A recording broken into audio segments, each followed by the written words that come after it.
추가 근로제를 폐기한다. 그래서 중소기업이 줄폐업을 한다. 이 말이 여러분 도대체 무슨 말일까요? 쉽게 말하면 이 30인 미만 중소기업에게는요. 이게 문재인 정부에서 추가 연장 근로제를 실시를 했습니다. 대신에 주 8시간까지만 말입니다. 그러면 주 52시간이 기준인데 추가 연장 근로제가 도입이 되면 8시간이 더 늘어나는 거겠죠. 그럼 주 60시간이 가능했잖아요. 바로 이게 올해까지 일몰제입니다. 쉽게 말하면 없어지는 거예요. 그런데 여기에 대해서 말입니다. 어느 누구도 아직까지 이것을 연장해 줘야 된다는 사람이 없어요.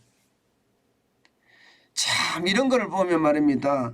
중소기업 하는 사람들이 피눈물을 흘릴 수밖에 없겠구나 그 생각 절로 합니다. 여러분 화물연대가 파업하는 이유가 뭡니까? 안심 운임제 이거 계속 연장하자는 거 아니에요. 이것도 원래까지 일몰제거든요. 일몰제 연장하자는 거잖아요. 게다가 여당에서는 3년 연장해 주겠다 이미 선언까지 해놓은 상태입니다. 아니 우리 중소기업은 추가 연장 근로제를 이게 도입 안 하면 진짜 다 줄폐업이 된다고 이야기하는데 여기에 대해서는 논의 한마디 없으면서 안심 운임제에 대해서는 이게 노조 중심이잖아요. 이것은 뭐 논의가 아니라 앞으로 3년 더 연장해 주겠다고까지 이야기했으니 이거 진짜 웃기는 이야기 아니겠습니까 여러분? 오죽했으면 중소기업인들이 그야말로 성토를 할까요? 여러분 이렇게 이야기합니다. 추가 연장 근로제가 폐지되면 매출과 임금 감소로 이어지기 때문에 중소기업에게는 사형 선고나 다름없다. 이렇게 이야기합니다.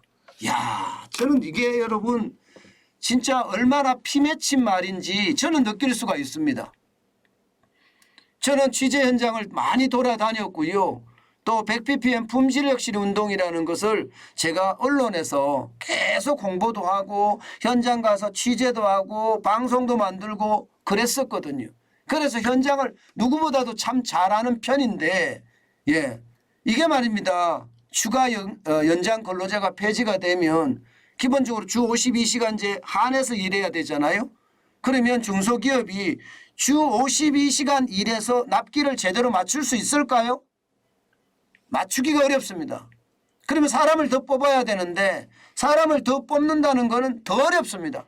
뽑기도 어려울 뿐만 아니라 뽑는다고 해도 그들의 어떤 숙련도가 굉장히 높지 않기 때문에 맞출 수가 없어요. 뽑기가 더 어렵다는 게 더 문제죠. 실은요. 더 큰 문제는요. 있는 사람들마저도 주 60시간을 일하면 임금을 더 많이 받아갔어요. 그런데 주 52시간으로 다시 줄어들면 임금이 줄어들어요. 그러면 있는 사람마저도 나가는 거예요. 있는 사람마저도. 그러면 중소기업은 어떻게 됩니까? 사람을 뽑지도 못해. 있는 사람마저 나가. 이게 사형 선고나 다름없는 거죠. 사장 혼자 일합니까?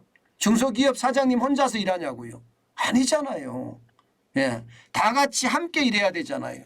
그러니 이게 중소기업이 줄폐업 된다는 것은 이게 틀린 말이 아니라는 뜻이에요. 그만큼 말입니다. 상황이 굉장히 어려워요. 사실 중소기업의 20%는 현재 주 52시간 넘게 일합니다. 실제 넘게 일합니다. 왜냐하면 추가 연장 근로제라는 게 있으니까 할 수 있거든요. 지금 현재도 말입니다. 주 52시간제 초과 근로자 없다는 데가 80%지만 있다는 데는 20% 가까이 됩니다. 19.5%. 그리고 실제 있다는 곳에 주 60시간 초과 근로자가 71.8%입니다. 주 60시간 초과 근로자가. 그리고 주 60시간보다 더 많이 일하는 사람도 28.2%. 이거는 불법이거든요. 이건 불법입니다. 불법인데도 중소기업에서는 할 수밖에 없습니다. 왜? 안 하면 회사가 무너지는데. 내가 지금 불법을 저지르더라도 회사가 무너지는 건 막아야 되겠다. 그러면서 직원들에게 독려를 하는 거예요. 일 더 할래 말래. 옛날처럼 강제는 못합니다. 옛날처럼 강제로 하잖아요. 그럼 바로 SNS 나오고요. 바로 고용노동부에 신고돼서 바로 끝납니다. 갑질이요?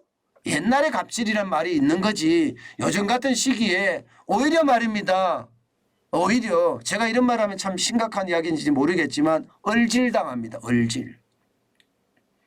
예, 진짜 심각한 겁니다. 갑질이 아니라 얼질당하는 경우도 많다고요. 그러니 중소기업 입장에서는 지금 그 어느 때보다 심각하다 이렇게 이야기합니다. 그래서 지금 절규를 내뿜는 거예요. 이대로 가다가는 다 망하게 생겼으니 정부가 도와줬으면 좋겠다는 거 아니에요. 예, 지금 많은 사람들이 그래요.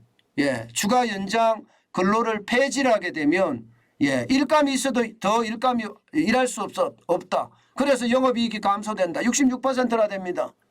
예, 그리고 많은 있는 사람까지 빠진다. 그렇게 이야기하는 사람이 64.2%예요. 제가 말씀드린 게 맞죠? 예, 그러다가 납기를 못 맞춰서 오히려 중소기업이 망할 수도 있다. 42.7% 맞습니다. 게다가 여러분 생산성과 수주 경쟁력이 떨어진다. 왜? 사람이 없으니까 20.8% 맞습니다. 이러면 중소기업이 진짜 줄폐업 된단 말이 틀린 말이 아니잖아요. 저는요 이런 생각을 해요. 제가 자꾸 비판한다 이런 이야기를 참 많이 하시는데 이게 현실이란 뜻이에요. 대한민국이 더 발전하기 위해서는요. 이게 노와 사 이게 협력을 하면 되거든요. 협력을 하면 저는 충분히 가능하다고 생각해요. 옛날처럼 말입니다. 뭐 갑질이니 폐악질이니 못합니다.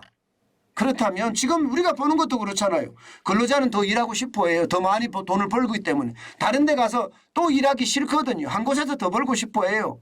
그러면 더 벌 수 있게끔 일할 권리를 근로자들한테 맡기면 됩니다. 근로자들한테.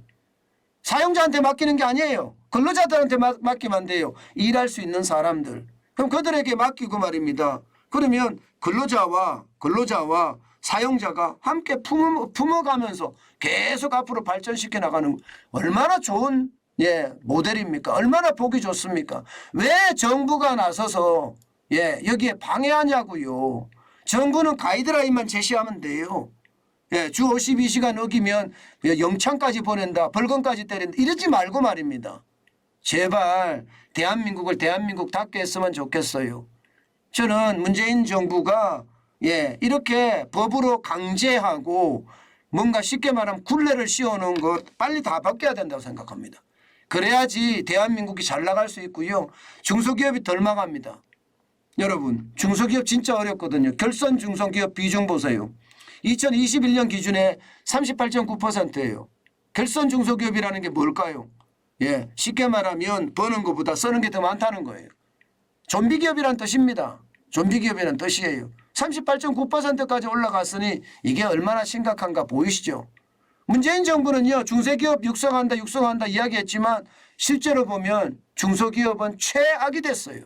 2017년에 33.3%였던 결손 중소기업 비중이 지금은 38.9% 2021년 기준으로 그렇게 갔으니 이게 말만 앞세웠지 실제는 제대로 이루어지지 않았다는 거 그게 현실이다.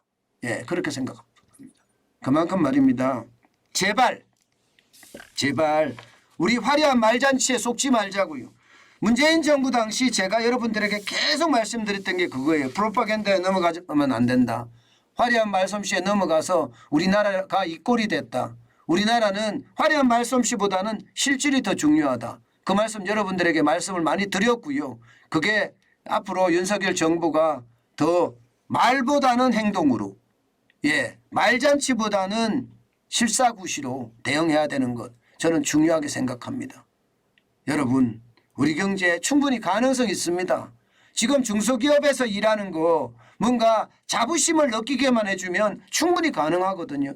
저는 정부가 그런 거 만들 수 있다고 생각을 합니다.